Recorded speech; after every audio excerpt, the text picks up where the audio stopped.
Vietnamese Navy headquarters in Saigon, home port for all units of the Vietnamese Navy Fleet Command.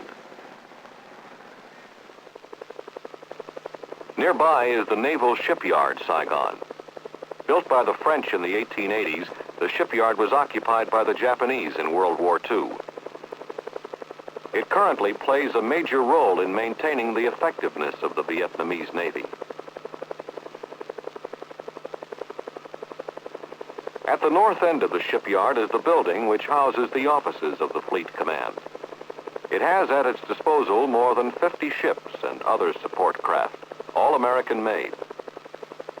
On any given day, Fleet Command units can be seen here between patrols.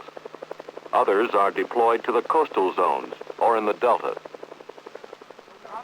An LST, a PCE, Patrol Craft Escort, an LSSL, Landing Ship Support Large, a PGM, Motor Gunboat, and other craft. If you're assigned to the Fleet Command, you'll be advisor to one of these. From Saigon, ships and craft of the Fleet Command are deployed to coastal zone commanders in the 4 coastal zones. The coastal zone headquarters are located at Da Nang, Nha Trang, Vung Tau, and An Thoi. Other units operate from the 3rd Riverine Area Headquarters at Saigon and the 4th Riverine Area Headquarters at An Thoi, and from the Rung Sat Special Zone Headquarters at Nha Bay. This PCE is engaged in a gunfire mission in support of a village south of Da Nang. Ships of the Fleet Command are used ever more frequently in this type of operation. You've been out of Saigon 20 days on this deployment. The PCE has been patrolling an 80-mile strip of the 1st coastal zone. Now you're disrupting some Viet Cong activities ashore. You found the gun crew quite able, maybe needing help with the fuse setter or a little pointer here and there, but getting the rounds off fairly well. A training program to make them even sharper wouldn't be hard for you to arrange with the skipper's approval.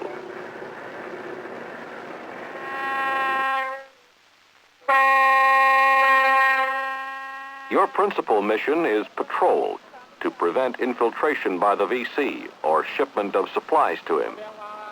That means stopping as many of the junks, trawlers, and sampans as you can and searching them. You can't stop them all, there are just too many. But the commanding officer of your ship will concentrate on areas where the enemy is thought to be active and search as many as he can. This is a typical incident. The search of a junk laden with ice and vegetables in the Gulf of Thailand. Legitimate fishermen or traders will have identification papers. They'll be examined for possible forgery. Experienced searchers know pretty well where to look for contraband, amid the cargo, under the floorboards, in the bilge.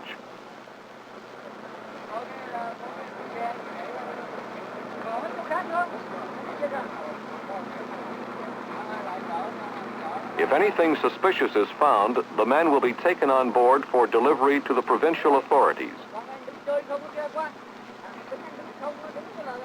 If they're cleared, the CO will send them on their way after passing out psychological warfare material and thanking them for their cooperation.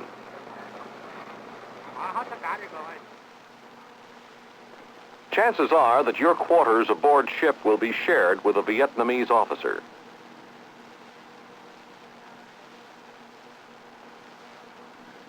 It gets pretty hot in these latitudes. You won't spend too much time down below.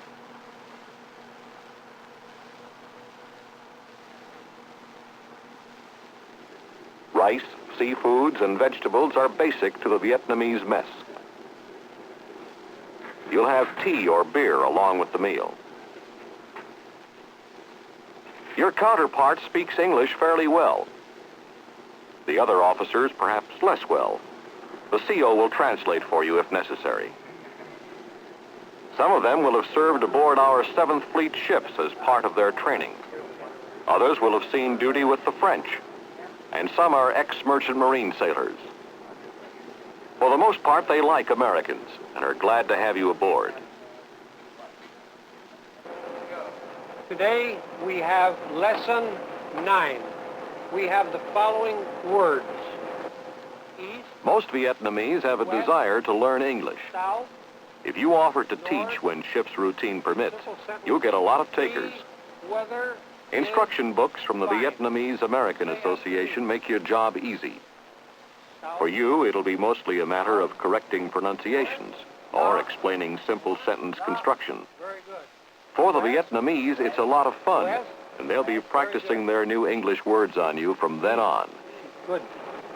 Now, the weather is fine. The weather is fine. Very good. You'll be involved from time to time in civic action or psychological operations.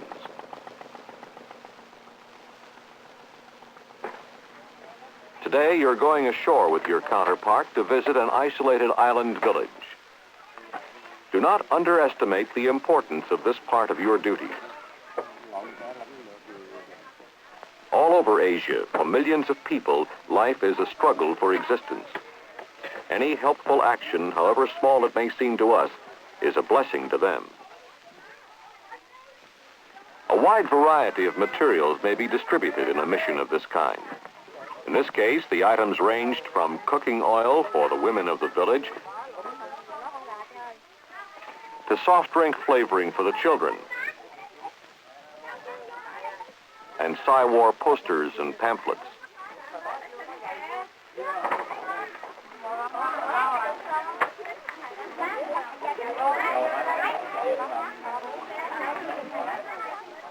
At the same time, a Vietnamese Navy corpsman may set up a small clinic and do what he can to help the villagers with their medical problems.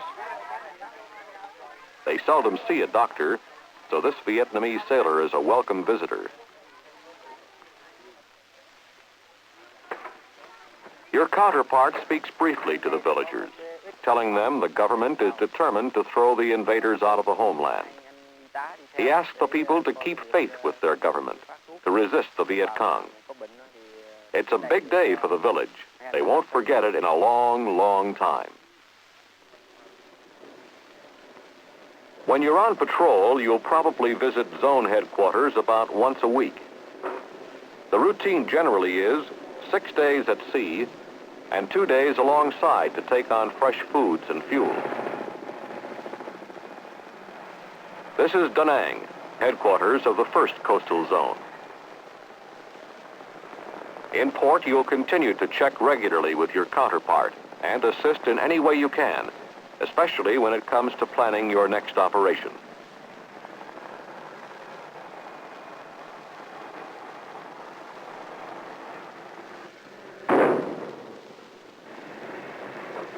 In a gunfire mission in support of land operations, your responsibility is crucial. You're on your radio, acting as the communications link between the sector and subsector headquarters and your ship commander. A spotter on land or in the air gives you the spots, which you pass on to your companion.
Officer.